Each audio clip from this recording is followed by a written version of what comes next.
magandang hapon, magandang gabi, magandang umaga sa inyong lahat. Meron lang po akong i-share sa inyo tungkol sa uh, ina-upload na video ng, hindi ko alam kung anak ito ni Madam Angie Yulo, or hindi ko alam kung mag-anak niya or basta yun na yun. Ang kanya pong pakiusap sa publiko na sana mag-ingat sa mga scammers dahil mayroon na pong gumagamit sa pangalan ni Madam Angelica Yulo. So,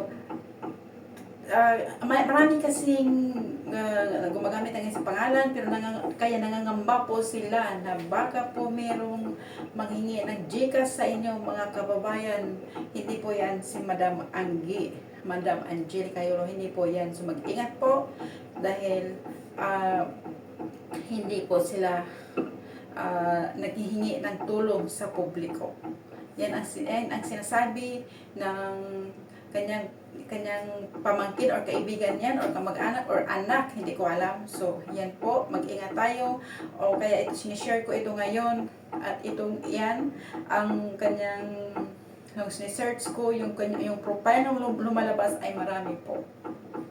Kaya ang pinafollow ko na profile is yung ayan, yung may confirmation sa gilid na blue, cheek na blue. Yan po ang pinapalo ko at hindi ako nagkakamali. Kasi sinabi ng uploader ng video na sinabi niya na ang original na Facebook account ni Madam Angelica Yulo ay yung mayroon siyang live stream na nagbibenta ng damit. So, tinignan ko po yung account na yun.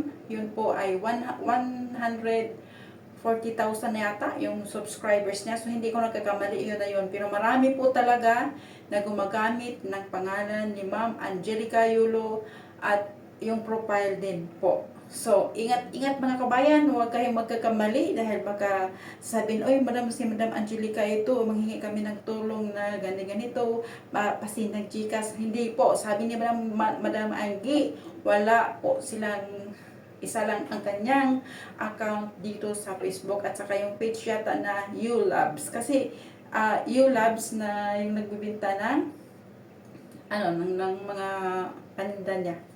Yun lang. YouLabs at saka yung Angelica Yulo na may cheek na blow sa gilid. Yan po ang titignan natin. Huwag kayong magkamali na ipapalo yung fake profiles dahil kagaya na yan kay Prince Hamdan Pasa na maraming gumamit sa pangalan ni Prince Hamdan Pasa. Yun pala ay fake. Okay? So maraming salamat sa inyong lahat at mabuhay Pilipinas. Bye-bye! Bago yan, bago ako magpaalam pala, kung bago ka pa lang sa aking channel, please like and subscribe and hit the notification bell para uploaded ka lagi sa aking mga videos. Okay? So, mabuhay tayong lahat. Bye-bye! Thanks for watching. Like and subscribe my YouTube channel. I love you all.